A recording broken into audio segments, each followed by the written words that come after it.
So I rise in opposition to the amended version of this act.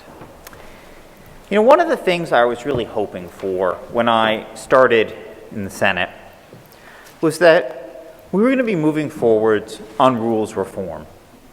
I had heard discussion of the anticipated, of the leadership team, from the leadership team, that we were going to be doing rules reform.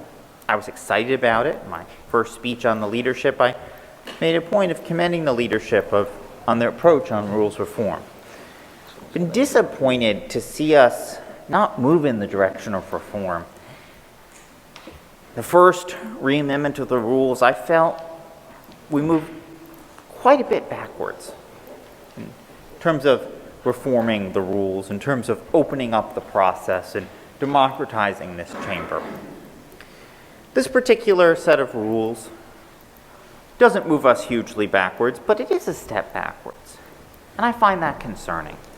But for me, what I'm most bothered by is that we're not reforming the rules. We're not doing a truly transformative set of rules that open up the processes in this chamber, that make it a very democratic chamber, that make it function like other state legislative chambers do. I had a conversation with a member in the minority of a legislative chamber in North Dakota.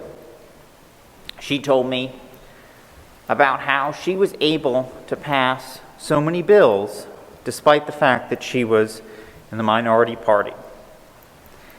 One of the reasons was that North Dakota has famously open rules that allow legislators a chance to get votes on their bills, so their bills don't get bottled up. And she was able, even though she was in the minority party, to get the vast majority of her legislation passed.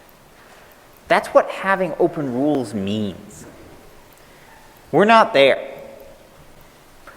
But I am hopeful that each year we'll make an incremental step in that direction. And there have been times when legislative chambers have made steps in that direction. This time,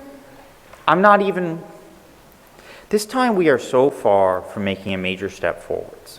And that's what's so sad to me. Each time we amend the rules, we have a chance to move forwards.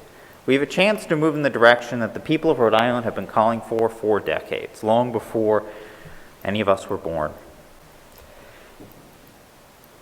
And I was hopeful that this year we might see a set of new rules that might move us in that direction, move us towards democracy instead of concentration of power. But those aren't the rules we have. And although I have objections to some of these changes, and on the whole I think they move us backwards, for me, what I'm saddest about is the reforms we're not making, the improvements to process that we're not making. And so with that, I will be voting in opposition to these rules. I do hope that in the future we take an opportunity to re-examine these rules, make important process changes that move us forwards. We have more work to do, and so I cannot support the current rules as is. Clerk will please lock the machine. There are 30 votes in the affirmative, 6 in the negative, and the act as amended passes.